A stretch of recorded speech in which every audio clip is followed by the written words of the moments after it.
aparato urinario. Como pueden ver ustedes en la imagen, pues el aparato urinario, como lo vimos en el resumen que vimos en las primeras clases, está compuesto pues por los dos riñones, dos uréteres, los cuales van a decir, pues de alguna manera, desembocar en otro órgano que recibe el nombre pues de vejiga. Y el contenido pues de esta es de alguna forma excretado por otro órgano tubular que recibe el nombre de uretra. Eso pues es en términos generales. Ya vamos a ver algunas de las funciones principales que tiene pues el aparato urinario, porque creeríamos nosotros pues que los riñones o el aparato urinario, el sistema urinario, solo sirven pues para producir orina y no necesariamente.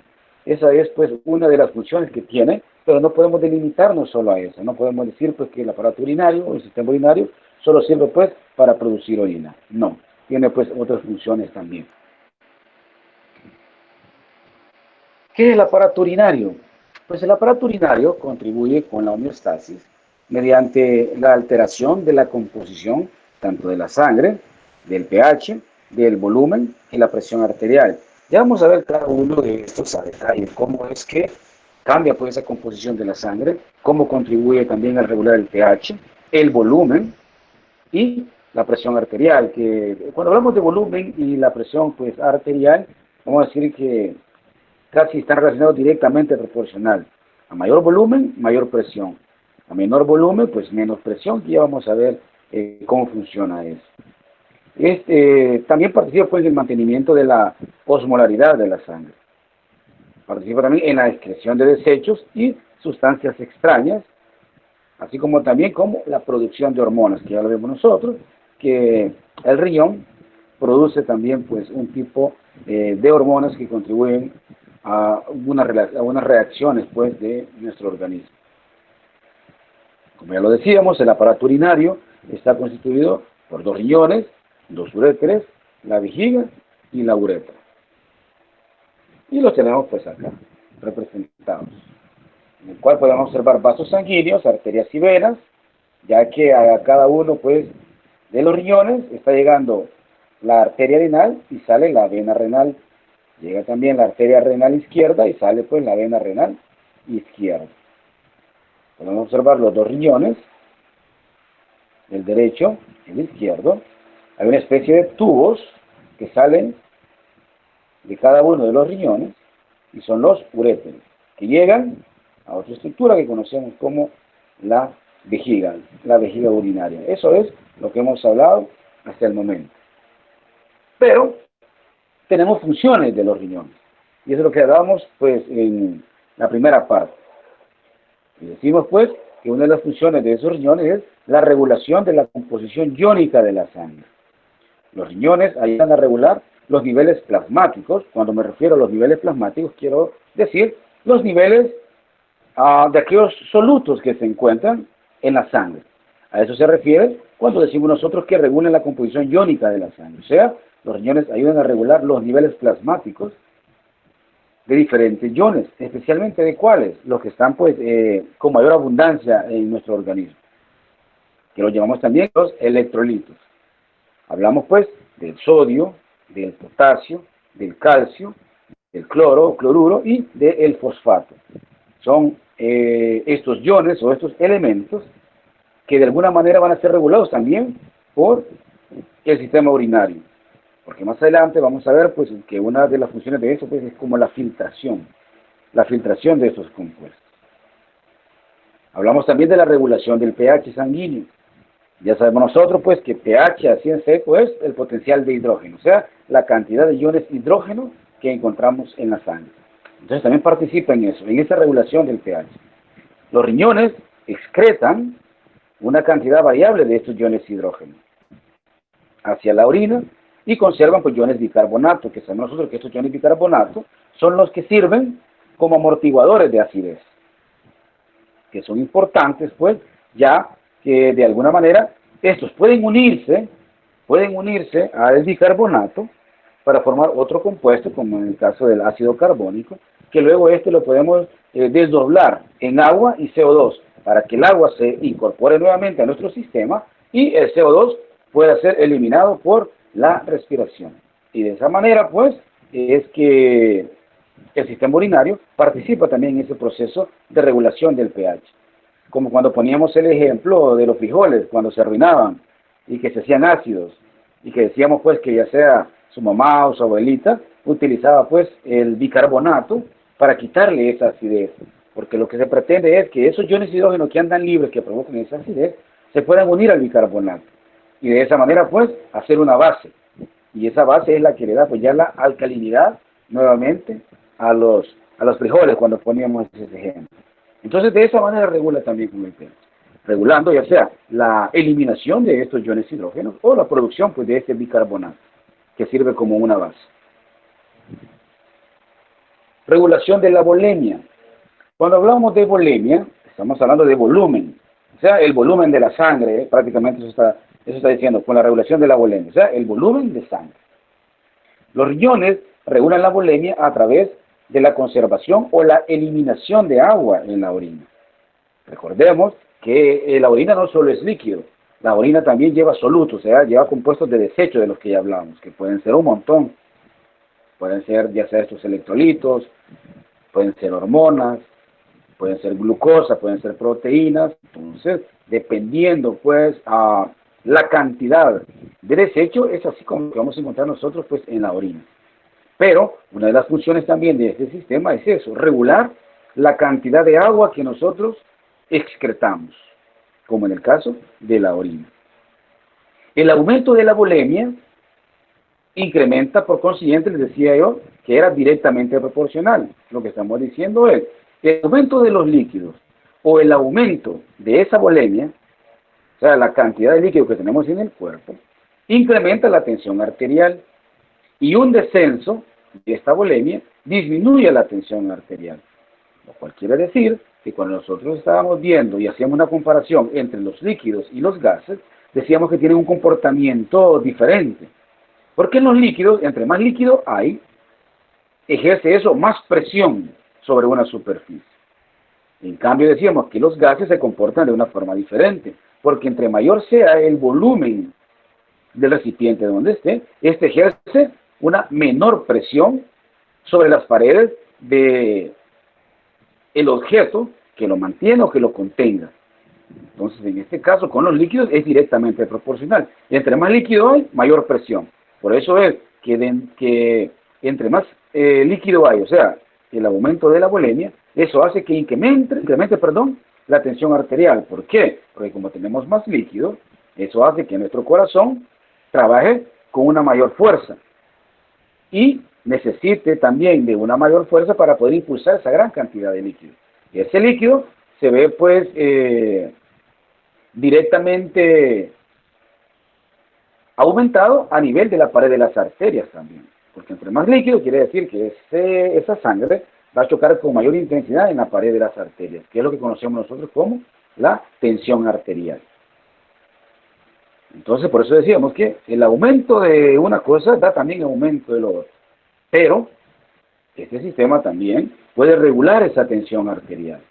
Los riñones también intervienen en la regulación de la tensión arterial mediante la secreción enzimática, como por ejemplo la renina, que activa un sistema que se llama renina-angiotensina-aldosterona.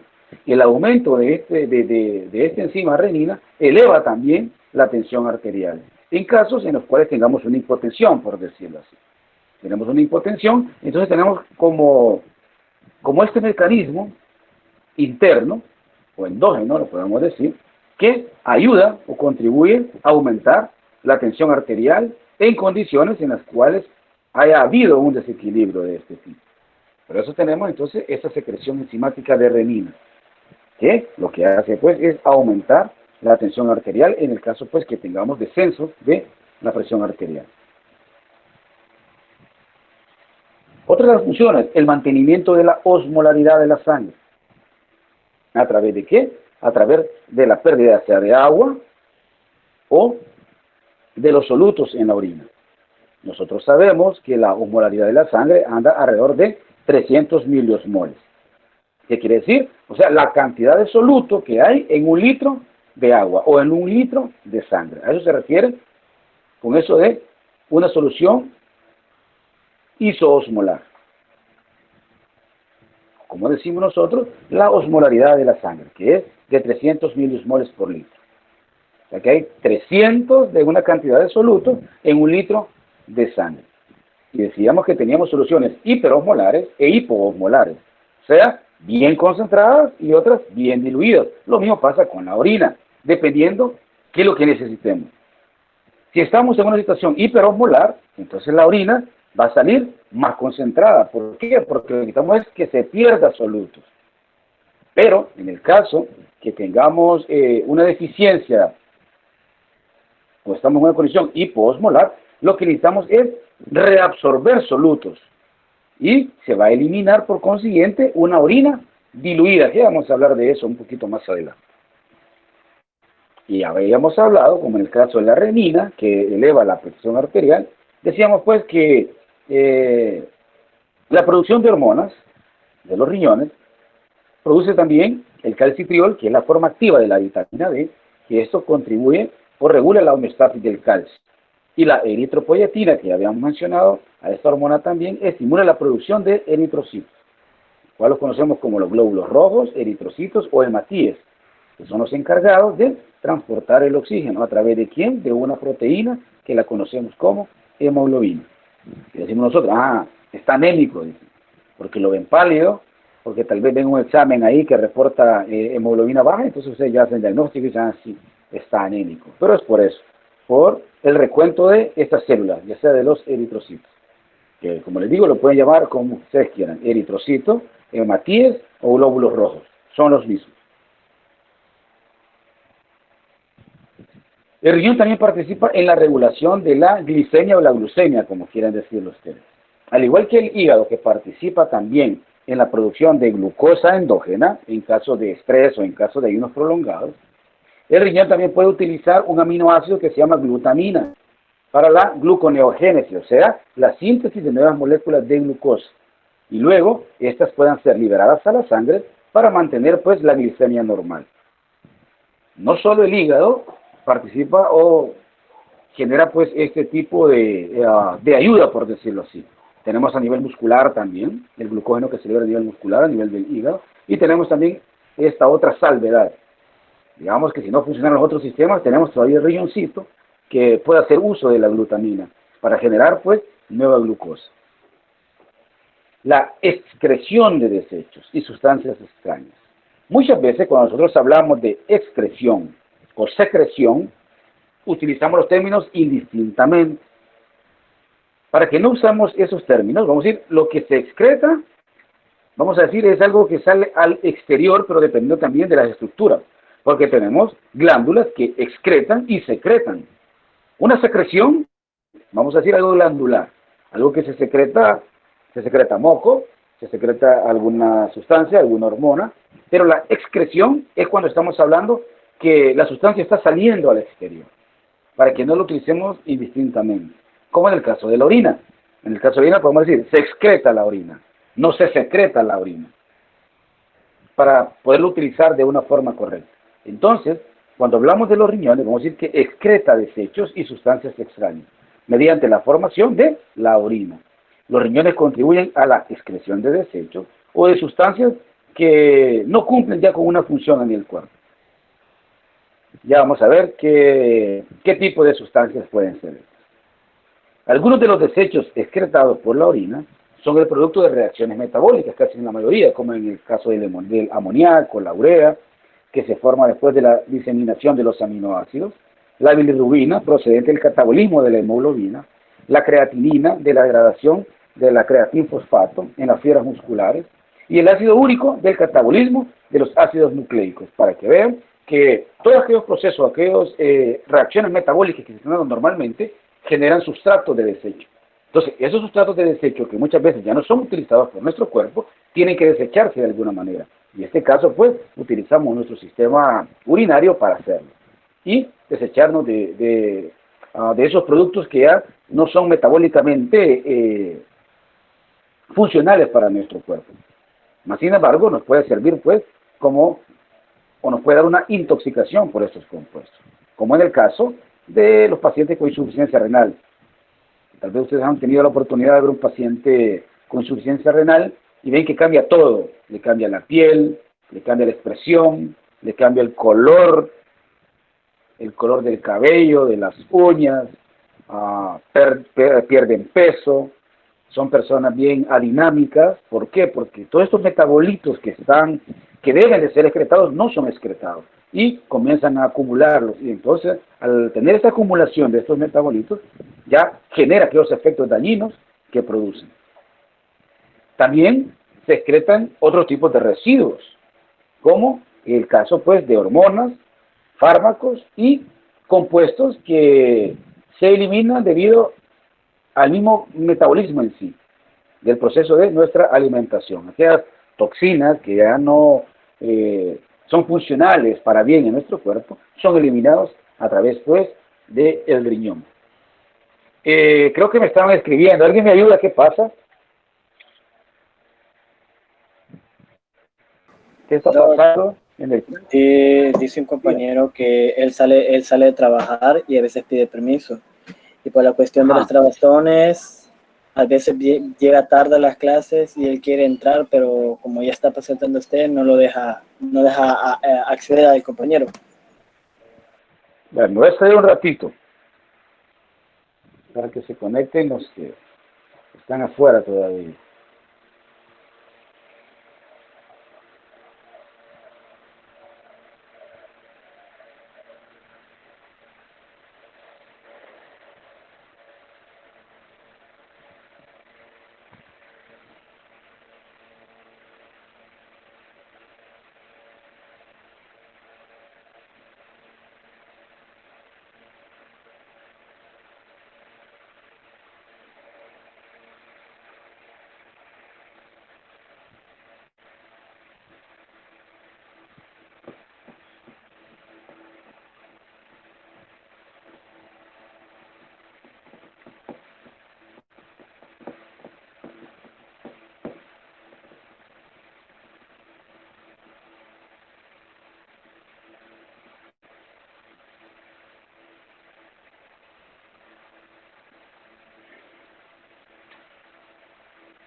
No se conectó.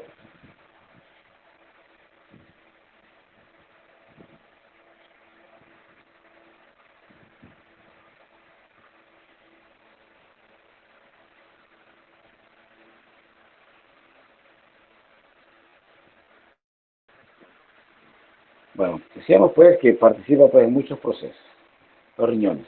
Bien, vamos a ver un poquito referente pues a la histología de los riñones. A la histología de los riñones. Como pueden ver, los riñones son órganos pares, de color rojizo y en forma de frijol. Se conoce también como forma de alubia o de judía, como le llaman pues en otros países, los cuales están situados en los flancos, o sea, en la parte posterior, en la que ustedes conocen como la espalda baja, más o menos ahí, están ubicados los riñones, entre el peritoneo y la pared posterior del abdomen. Por esa localización posterior con respecto al peritoneo de la cavidad abdominal, se consideran órganos retroperitoneales. O sea que la ubicación que tienen ellos es en la cavidad abdominal, pero en la parte posterior. O sea, están atrás de una capa que envuelve la cavidad abdominal que se llama peritoneo. Por estar atrás de ese peritoneo es que reciben el nombre de órganos retroperitoneales, así como también los uréteres también son órganos retroperitoneales. Los riñones se localizan aproximadamente ahí entre la última vértebra torácica y la tercera vértebra lumbar, donde están protegidos en forma parcial por la 11ª y la 12ª costilla, o sea, por las últimas costillas, parte de él. Pueden también hacer una observación, miren, el riñón izquierdo está un poquito más arriba que el riñón derecho. Esto es debido, pues, a que el lado derecho está ocupado también por el hígado, y este hígado, pues, ocupa un espacio a ese nivel. Por lo tanto, el riñón derecho tiende a estar un poquito más abajo debido a que el hígado está encima de él. Por eso no es que la imagen esté panda, sino que el riñón derecho tiende a ser un poquito o tiende a estar en una ubicación más inferior que el riñón izquierdo, debido pues que en esta parte de acá estaría siendo ocupada por el hígado. Acá. Esta parte de acá estaría siendo ocupada por el hígado.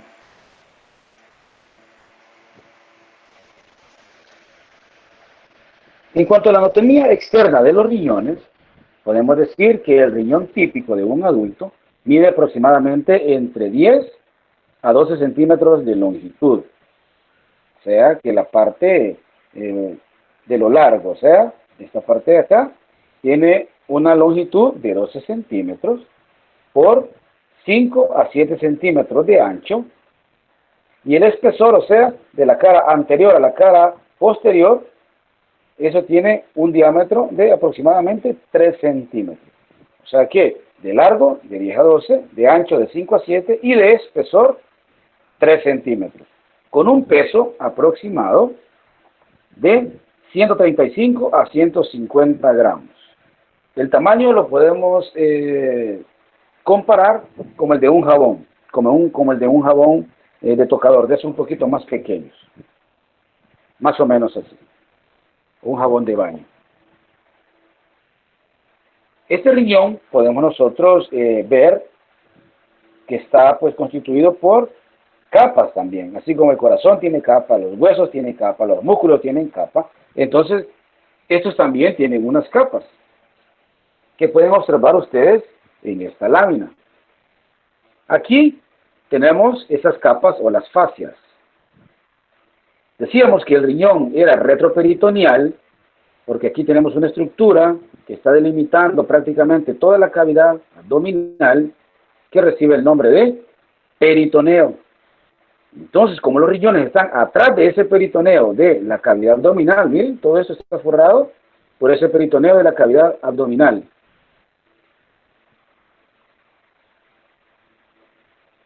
Entonces, debido pues a eso, es que los riñones reciben el nombre de órganos retroperitoneales, porque están atrás del peritoneo. Pero en esto, nosotros podemos identificar unas capas que envuelven a este riñón. Y comenzamos con la fascia renal, o sea, la parte más externa que está envolviendo el riñón. Luego tenemos una cápsula adiposa, o sea, una cápsula de tejido adiposo o tejido graso. Y la que está adosada directamente a él, esta capita que está adosada directamente a él, es la cápsula fibrosa.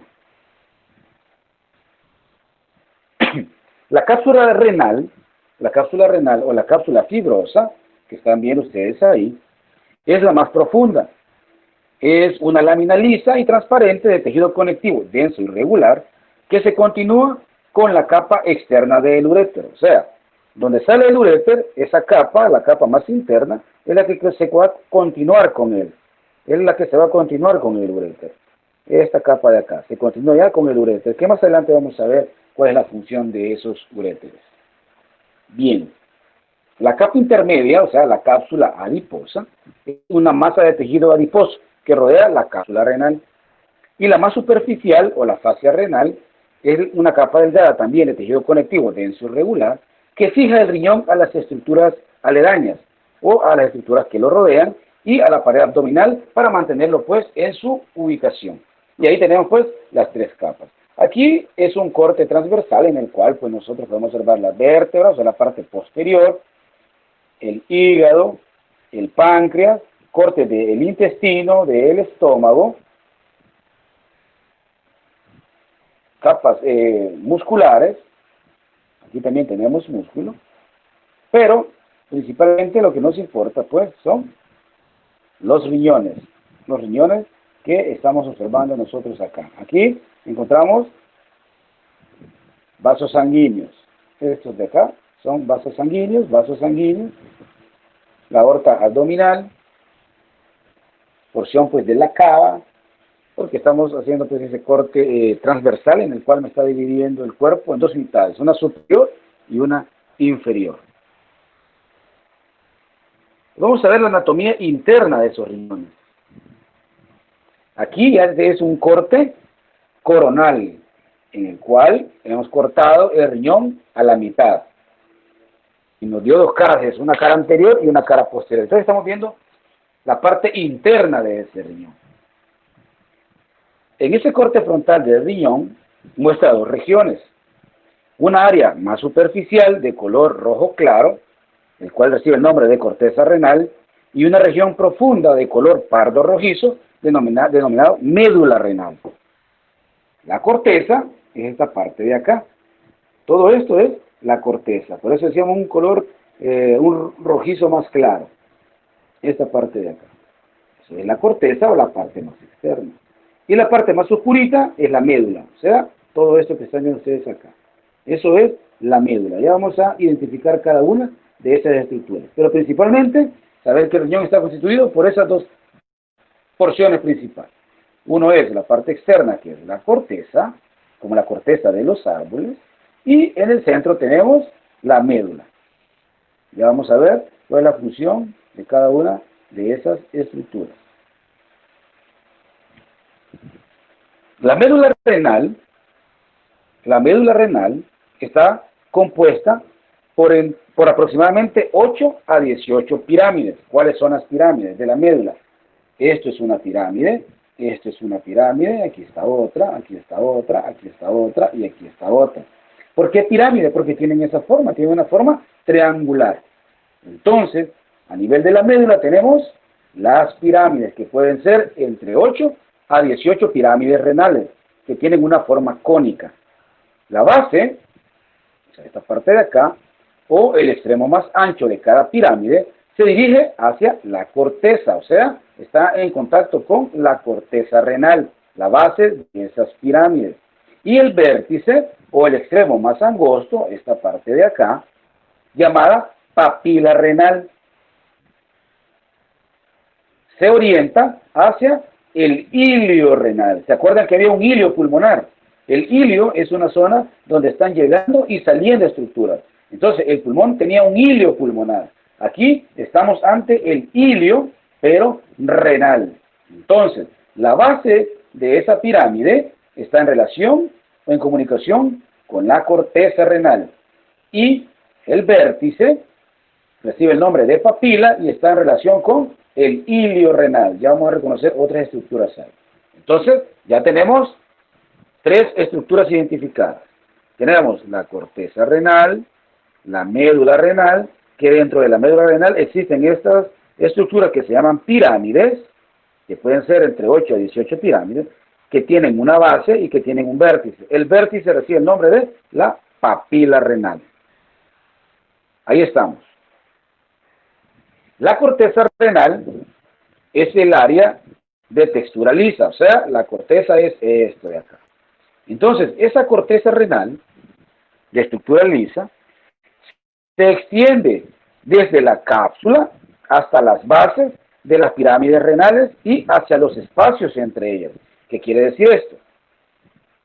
Que esta corteza renal se extiende desde la cápsula, pero se incorpora o se introduce en medio de las pirámides. Miren, se mete acá, se mete acá, se mete acá, se mete acá, acá y acá. Esas estructuras internas o que están entre pirámide y pirámide reciben el nombre de columna renal. Esto es una columna renal, pirámide. Columna renal, pirámide. Columna renal, pirámide. Eso es lo que hace la corteza renal. El área de textura lisa que se extiende desde la cápsula, como lo dice ahí, hasta las bases de las pirámides renales y hacia los espacios entre ellas. Se divide en una zona cortical, o sea, esta parte de acá es la zona cortical de la corteza renal, y tenemos una zona yuxta, medular interna, que sería esta parte de acá, porque se mete en medio de la médula, se mete en medio de la médula, pero tiene esas dos porciones la corteza. Estas porciones de la corteza renal que se extienden entre las pirámides es lo que conocemos como columnas renales, como les decía yo. Cada uno de estos espacios es una columna renal que está entre pirámide y pirámide renal. Un lóbulo renal, ¿por quién va a estar constituido? Un lóbulo renal va a estar constituido por una pirámide, la región suprayacente de la corteza y la mitad de cada columna renal adyacente. O sea, que esto sería un lóbulo renal. Esta parte de acá sería un lóbulo renal. ¿Por qué? Porque tenemos a la corteza, tenemos a la médula y la mitad de la columna renal. Aquí sería otro, ¿eh? Hago un corte acá y aquí sería otro. ¿Por qué? Tengo la corteza, tengo la médula y tengo la mitad de la columna de acá y la mitad de la columna de acá. Entonces, así podemos ir haciendo cortes sucesivamente y cada uno de esos cortes, por ejemplo acá sería un lóbulo, de acá a acá sería otro lóbulo renal, de acá a acá sería otro lóbulo renal, porque recuerden, cada uno de los lóbulos renales va a estar constituido por la corteza, por la médula y la mitad de la columna adyacente a cada una de las pirámides. La corteza y las pirámides renales de la médula constituyen una estructura que se llama parénquima renal o la porción funcional del riñón. O sea, que este lobulillo que vemos acá, podemos decir que esto es el parénquima renal. Ese parénquima renal es la estructura funcional del riñón. Ya vamos a ver otras estructuras internas que ven ahí. Pero aquí, eso tenemos que es el parénquima renal. Cada uno de estos es el parénquima renal, que es la parte funcional del riñón. Dentro del parénquima renal se encuentran las unidades funcionales del riñón. Alrededor de 1 millón de estructuras microscópicas que reciben el nombre de nefronas. La nefrona es esto, miren, esta estructura amarilla que está ahí. Ya se la voy a presentar en una imagen que está más ampliada. Esto es la nefrona. Esta es la unidad estructural y funcional del riñón, la nefrona. El filtrado que se forma en las nefronas drena en conductos papilares grandes que se extienden a través de las papilas renales de las pirámides. O sea, que el filtrado que se está dando en esa estructura que se llama nefrona pasa a través de unos conductos para ir a desembocar al vértice de la pirámide, que decíamos que recibía el nombre de, ¿cómo se llamaba?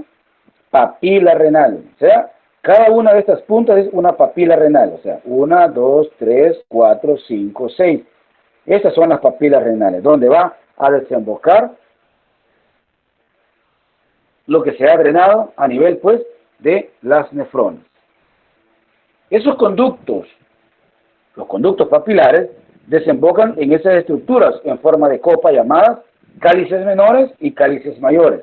Los cálices menores son estas chiquititas que están acá, aquí hay un cáliz menor, cáliz menor, cáliz menor, y este que de acá es el cáliz mayor.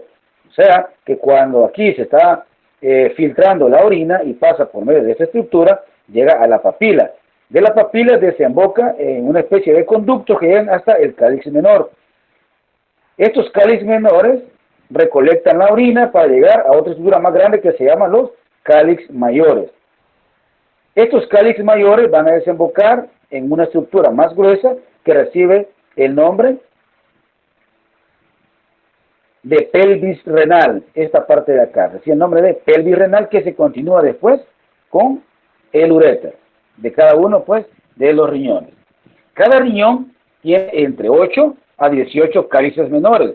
Recordamos que hay entre 8 y 18 pirámides, por lo tanto tienen que haber entre 8 y 18 cálices, porque es de donde va a salir o son las estructuras que van a captar a la orina, como una especie de taza.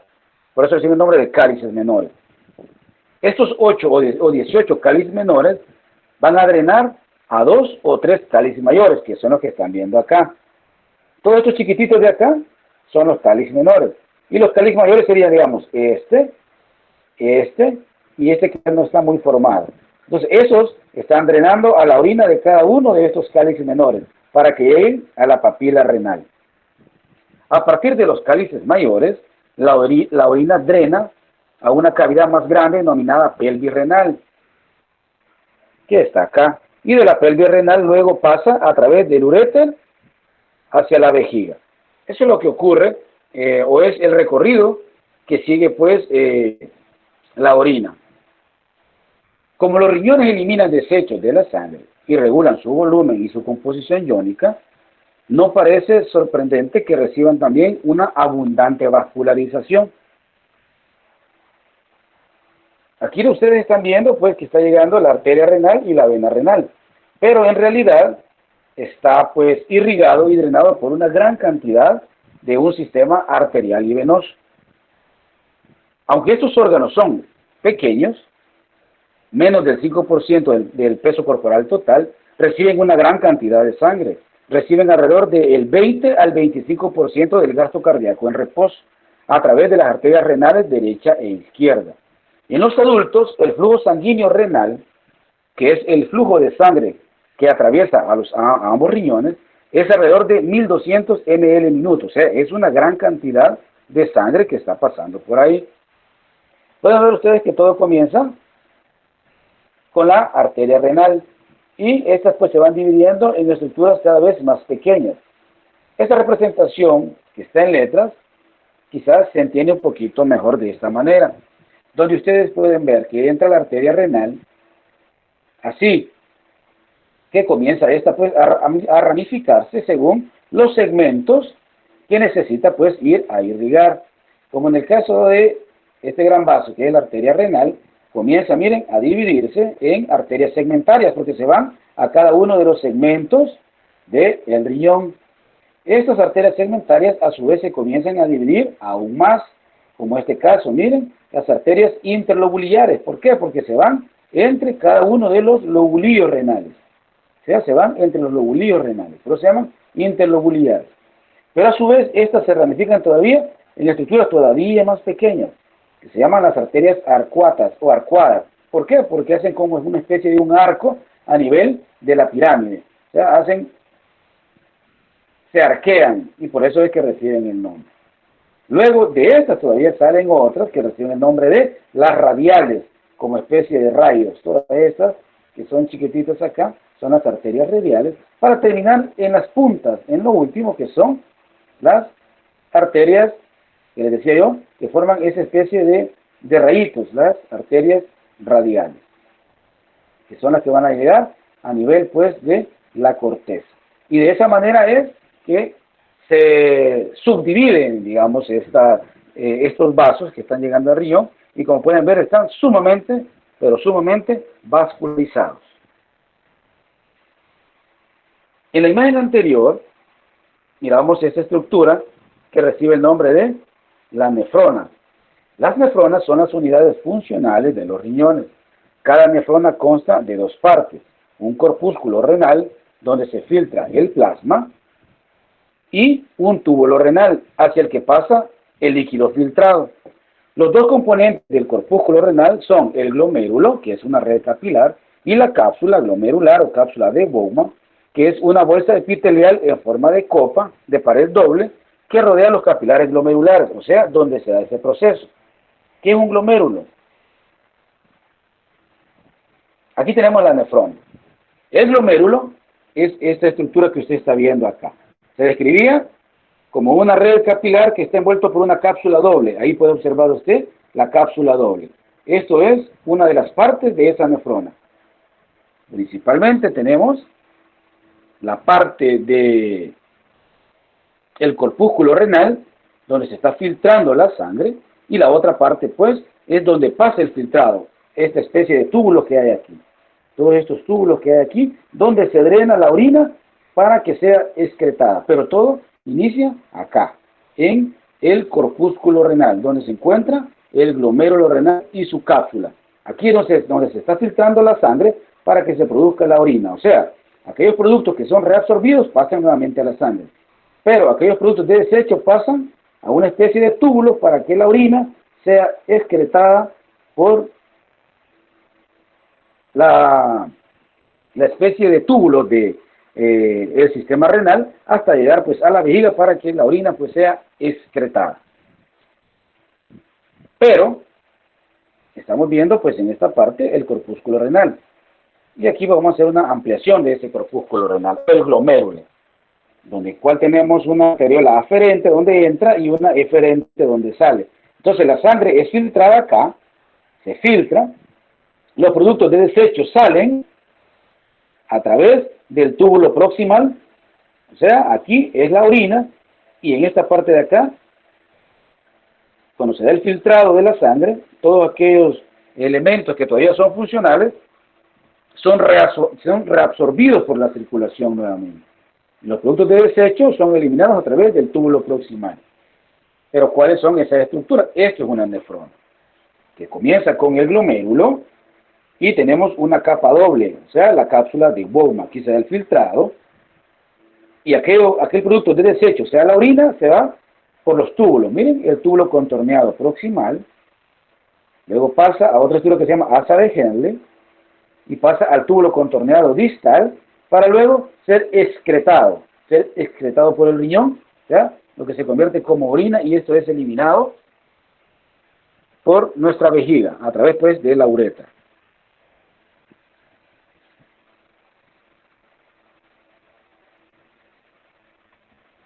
Luego tenemos, junto a esta estructura, vamos a decir que la filtración glomerular, o sea, lo que ocurre en esta zona de acá, es el primer paso en la producción de la orina. El agua y la mayor parte de los solutos del plasma atraviesan la pared de estos capilares glomerulares, donde se filtran e ingresan en la cápsula de Bowman y luego al túbulo renal para ser excretados. ¿Cuándo se da la reabsorción tubular? O sea, aquí todavía se pueden reabsorber algunos solutos y mandarlos de regreso hacia la sangre. A medida que el líquido filtrado fluye a lo largo de esos túbulos que ustedes están viendo ahí, las células tubulares reabsorben cerca del 99% del agua filtrada y también pueden absorber diversos solutos. El agua y los solutos regresan a la sangre mientras ésta fluye a través de los capilares peritubulares y los vasos rectos. El término reabsorción se refiere al regreso de las sustancias a la corriente sanguínea. O sea, una sustancia que ya se absorbió puede reabsorberse acá nuevamente. ¿Cuál es la diferencia entre reabsorción y absorción? Que la absorción es cuando se da la incorporación de una sustancia a nuestro cuerpo por primera vez, como en el caso de la digestión. Cuando usted ingiere alimentos, esos alimentos son absorbidos por su sistema digestivo y transportados a la sangre. No se reabsorben, se absorben. Ahora bien, imagínense, a este nivel se absorbe cloro. Cuando llegamos a este nivel, se excreta este cloro y pasa a este nivel. Pero hay una deficiencia de cloro. Entonces acá se puede reabsorber nuevamente el cloro. O sea, esa sustancia que ya se había eliminado puede sufrir una reabsorción e incorporarse nuevamente a su torrente sanguíneo. Entonces, esa es la diferencia entre hablar de reabsorción y hablar de absorción. La absorción es para sustancias nuevas y la reabsorción es para aquellas sustancias que son recolectadas nuevamente. Y aquí podemos ver ese ejemplo. En el caso de la reabsorción y de la secreción tubular, que ya sería otro término también. A medida que el líquido filtrado fluye a lo largo de los túbulos renales y de los túbulos colectores, las células tubulares secretan también otras sustancias de desecho, como fármacos y otros compuestos iónicos, que pueden estar presentes en cantidades excesivas en nuestro cuerpo y por eso es que se necesitan eliminar a través del filtrado glomerular. Se advierte que la secreción tubular elimina sustancias de la sangre. Es lo que usted está viendo acá. Este es el glomérulo y la sangre viene a filtrarse acá. Lo primero que pasa es que comienza a eliminar productos de desecho y ya se convierten en orina. Pero esta sangre todavía, esos capilares y la sangre que va incorporada acá puede perder o también reabsorber sustancias, como en este caso. Decíamos que los túbulos también son zonas las cuales permiten la reabsorción o la secreción de sustancias. Entonces, en este momento, lo que está pasando es que cierto de este producto que ya se filtró, una parte de eso todavía puede ser reabsorbido y se va para la sangre. Pero a la vez, hay productos que están ya en la sangre que pueden secretarse, o sea, regresar, convertirse en orina. ¿Para qué? Para que sean eliminados a través de la especie de conductos o de los conductos que ya hablamos. A través de la papila renal, los cálices menores, cálices mayores, la pelvis renal y el uréter. Y de este uréter llegar hasta la vejiga y de la vejiga a la uretra para que la orina sea eliminada. Pero podemos tener dos tipos de orina. La formación de una orina diluida y la formación de una orina concentrada. ¿De qué va a depender? Pues va a depender de la cantidad, ya sea de solutos o de líquido que tengamos. Por ejemplo, en actividad física, y si nosotros no tomamos agua, lo más probable es que vamos a sacar una orina concentrada. ¿Por qué? Porque lo que necesita el cuerpo es retener líquidos, no eliminar líquidos. Por eso es que si usted no se hidrata bien, lo más probable es que usted durante la actividad deportiva nunca tenga ganas de ir a orinar. O sea, se le disminuye el deseo de la micción. ¿Por qué? Porque no se está produciendo orina. Y si se está produciendo una orina bien concentrada. Porque lo que se está reabsorbiendo principalmente es agua. Agua es la que se está reabsorbiendo en la orina diluida. ¿Y qué es lo que se está quedando ahí? Los solutos, o sea, va a quedar más concentrado. ¿Por qué? Porque el volumen de orina va a ser poquito. El volumen va a ser menos. Entonces, en ese volumen, ¿qué quiere decir? Que va a haber una orina bien concentrada. Porque lo que usted está haciendo es retener líquidos en la orina concentrada. Pero en la orina diluida ocurre el efecto contrario.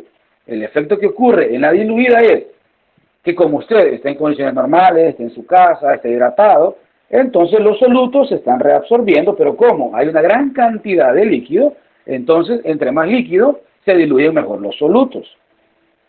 Es como si agarro yo el famoso vaso con agua que les digo y le ponemos azúcar. Una orina concentrada sería ese vaso y le metemos unas 50 cucharadas de azúcar. Eso sería una orina concentrada. ¿Qué sería una orina diluida? Ese mismo vaso, pero con solo 2 o 3 cucharaditas pues, de azúcar. Entonces, de esa manera, según los requerimientos o según el momento fisiológico en el que estemos, así es como la orina va a ser ya sea concentrada o diluida y va a depender de qué reabsorbe. Si lo que se reabsorbe es agua o si lo que se está reabsorbiendo son los solutos que están dentro pues, de la orina.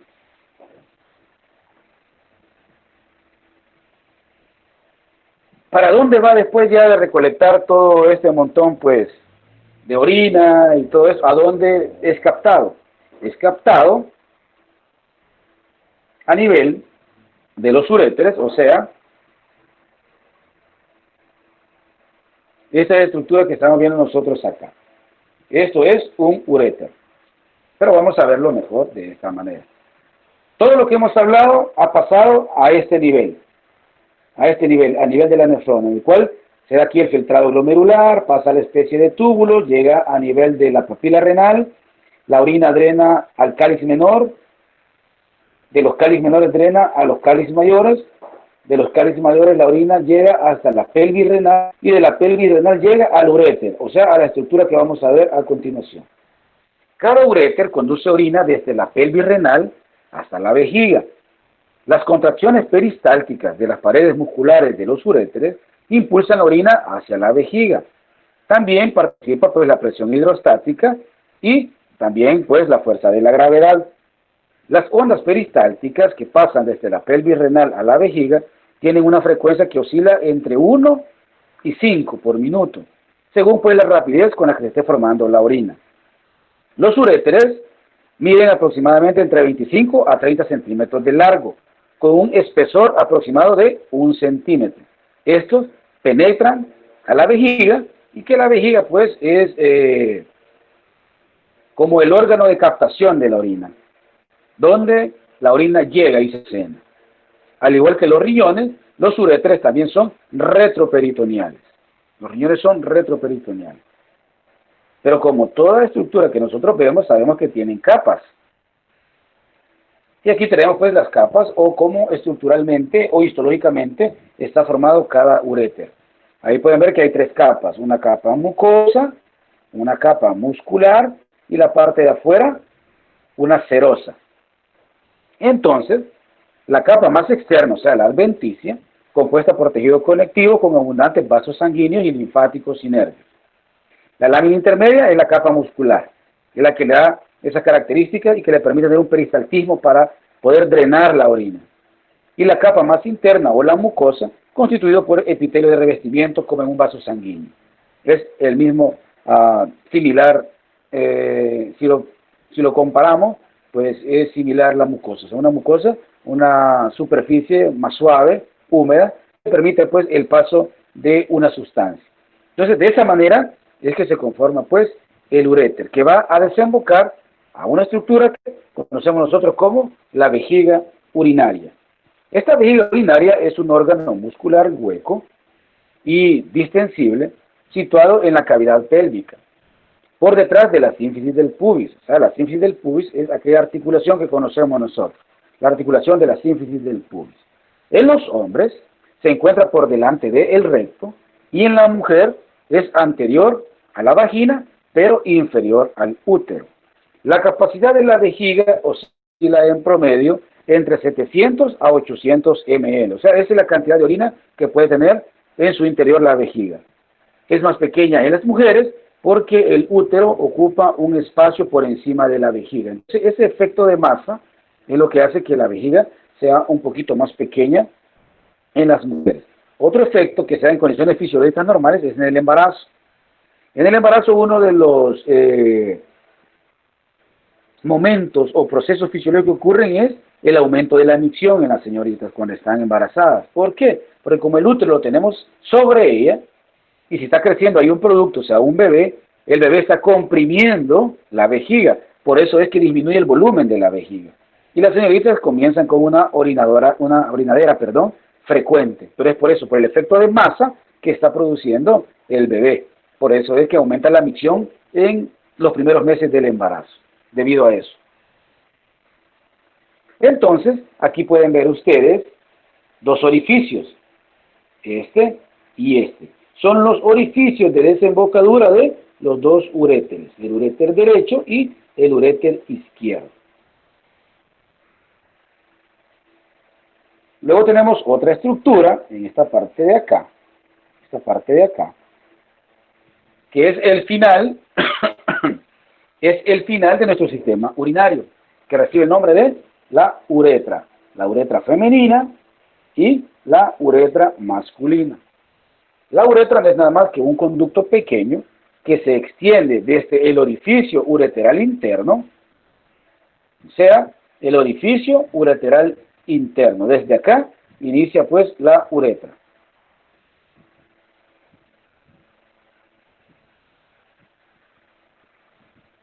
Que se encuentra pues a nivel pues del piso de la vejiga, llegando hasta el exterior. Tanto en los hombres como en las mujeres, esta uretra constituye la porción terminal del aparato urinario y la vía por donde pasa la orina hacia el exterior. En el caso de los hombres, esta uretra comparte créditos tanto con el sistema urinario como el sistema reproductor, porque también por la uretra es donde pasa o se secreta el semen o el líquido seminal, donde van los espermatozoides. En las mujeres, la uretra se encuentra por detrás de la sínfisis del pubis, se dirige en sentido oblicuo hacia adelante y mide alrededor de 4 centímetros de longitud. La apertura al exterior, denominado orificio ureteral externo, se localiza entre el clítoris y el orificio externo de la vagina. La pared de la uretra femenina está formada por una mucosa profunda y una capa muscular superficial. O sea, esta zona que usted está viendo acá es la uretra femenina. La uretra masculina es un poquito más grande que la femenina, pero es por órganos reproductores. En los hombres, la uretra también se extiende desde el orificio ureteral interno, o sea, a este nivel.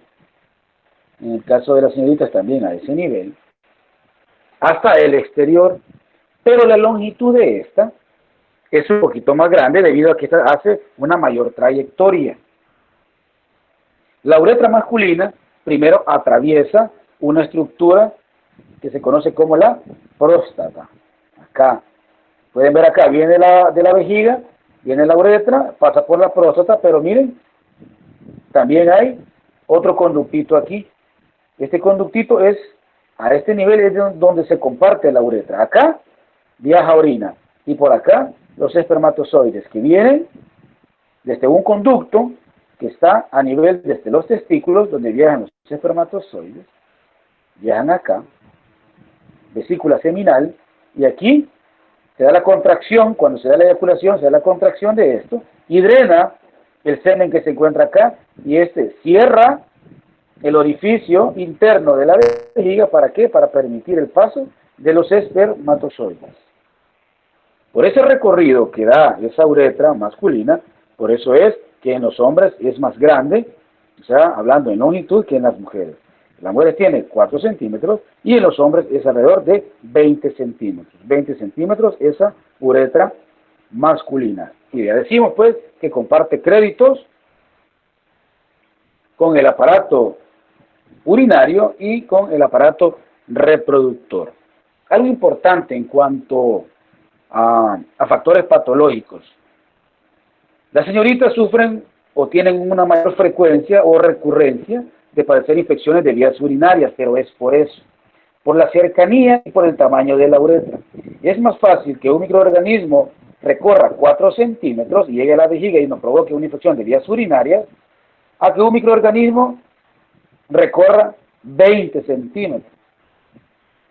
Recordando también que la zona del meato urinario está bien cercano también a lo que es el ano. Entonces las bacterias del ano pueden recorrer rápido ese caminito y llegar hasta la uretra y colonizarla y provocar la infección. En el caso de los caballeros, como el órgano sexual es péndulo, por decirlo de alguna manera, entonces es más difícil que se contamine con heces. Por lo tanto es que hay una mayor frecuencia de infecciones en mujeres que en hombres. Factores predisponentes a esto pueden haber muchos. La ropa que se usa, ropa muy ajustada, ropa sintética, o sea que no sean a base de algodón, el aseo personal, todas esas cosas pueden influir en esa recurrencia de infección de vías urinarias. Bien, hasta acá terminamos con el componente del sistema urinario, o sea, un mega resumen de lo que es el aparato urinario, pero en síntesis es lo que deben de saber ustedes. ¿Cuál es la función? ¿Cuáles son las estructuras? ¿Y cuál es la función de cada una de esas estructuras? ¿Para qué sirve? ¿Dónde están ubicadas? ¿Y cuál es el recorrido pues, que lleva esta orina? ¿Cómo se forma esa orina a través del filtrado glomerular? Y que podemos tener dos tipos de orina, una orina concentrada y una orina diluida. Bien, como estamos en esta semana, jóvenes, de la cultura física, hay actividades que están por la tarde. Entonces, cuando hay una actividad por la tarde, ya habíamos dicho que el que participaba en esas actividades, claro, previo a que usted compruebe que ha participado, usted tiene permiso. El aviso que iba a dar yo es que para el día jueves, en el caso de ustedes, y para el día miércoles, para el caso de sus compañeros, la próxima clase sería una pues, asesoría de los temas. Ya casi los temas de clase los estamos terminando, ya solo me quedan como 2 temas de clase para terminar. Es lo que les decía yo. Si avanzamos nosotros en los temas, íbamos a tener un poquito más tiempo para estudiar, para nuestro tercer parcial, para nuestro examen final, y también quedan lapsos un poquito más largos para poder pues, prepararnos para los parciales o discusiones. Como les digo, ya con ustedes prácticamente en 2 clases terminamos. Luego nos quedaríamos con las exposiciones y unas discusiones que ojalá nos alcance en el tiempo en el que estamos con lo de los temas. Si ya no hayan clases, voy a darles un material yo para hacer una discusión. Yo sé que es difícil hacer una discusión con 50, 60 alumnos, porque para calificar a los 50 en 2 horas es bastante difícil.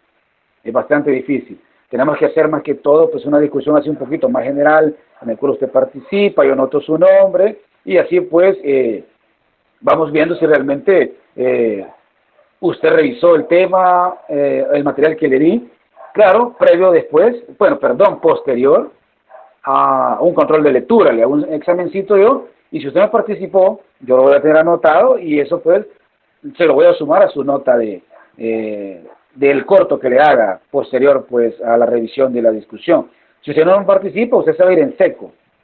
Por decirlo así, yo pongo una ponderación del 50%. El control de lectura y el otro 50% el control de lectura oral, en el cual usted me participa, me dice, soy fulano de tal y tengo esta aportación. Perfecto. Entonces yo le tomo nota y digo, ajá, fulanito participó y su participación pues estuvo apegada pues al material que le di, entonces sí, se ve que estudió, entonces yo se lo pongo. Y en el examen usted tiene pues el otro 50%. Eso lo haríamos ya cuando entremos ya a noviembre, que ya prácticamente es la otra semana. Entonces, el próximo jueves no habrá clase como tal. Si alguien quiere participar de las actividades, puede hacerlo, tienen autorización, pero también aquellos grupos que quieran recibir una asesoría con respecto a los temas, que le haya generado duda, mire qué es lo que quiere, qué puede investigar. Entonces yo le digo, ok, vale, necesito esto, esto y esto, me averigua esto y esto. Entonces, para eso vamos a ocupar el próximo jueves. Y a la otra semana, pues, voy a dar ya las últimas clases para quedarnos ya solo con los temas de... Ah, bueno, perdón, la otra semana tenemos examen. Antes que se me olvide, el próximo martes hay examen. Por eso les queda desde ahora, para que el tiempo, para que puedan estudiar, ya solo les subo yo esta parte. El examen vendría desde el esqueleto pendicular hasta la clase de ahora. No es que la semana física sea una semana de vacaciones, pero sí voy a utilizar el próximo jueves para que ustedes puedan participar en esos eventos y si no sea el caso, entonces podamos utilizar también el tiempo, ya sea para una asesoría. Pero creo que hay una actividad programada. Entonces, si hay una actividad programada, entonces pueden tomarse el día jueves para esa actividad y la asesoría nosotros la podemos pasar para otro día. Ustedes me dicen que un día en la tarde, mire, ¿por qué no lo hacemos el viernes? Entonces, nos tomamos un tiempo y un grupo me puede estar diciendo, no sé si tiene tiempo el sábado en la noche, nos podemos reunir. Como les digo, estaba viendo el calendario y creo que aparece una actividad el día jueves que comienza a las 2, creo, y termina como a las 5. Entonces, para no interferir en eso, daría yo pues ese día, el día jueves, para que ustedes participen de la actividad de la cultura física y nos estaríamos viendo entonces nosotros hasta la próxima semana, a salvo pues que alguien quiera reunirse conmigo el viernes, en la tarde o en noche o el sábado. Y el examen sí sería para el próximo martes. Tenemos tiempo todavía para estudiar, tenemos prácticamente una semana, para estudiar, para salir bien. El examen pues no va a venir así como difícil, va a venir tranquilo el examen. Entonces, para que aprovechen, aquellas personas que están todavía en la media, que ya con esta nota pues puedan superar y por lo menos ya mantenerse en una nota que no los haga irse para suficiencia o que no vayan a estudiar así como ya a la fuerza para el tercero, para su examen final. Porque ahí ya se van las cosas cuesta arriba, como les digo siempre. Vaya, ahorita tienen una nota y tienen un porcentaje ya ganado también de un examen que hicimos. Ya viene pues la parte de sus exposiciones, ya el segundo examen parcial, y ahí prácticamente ustedes ya tienen casi el 60% de su nota. Ya solo estaremos esperando las exposiciones y el tercero, y una discusión que ojalá nos alcance el tiempo, y ahí pues ustedes se ganan el 100%. Por experiencias previas, no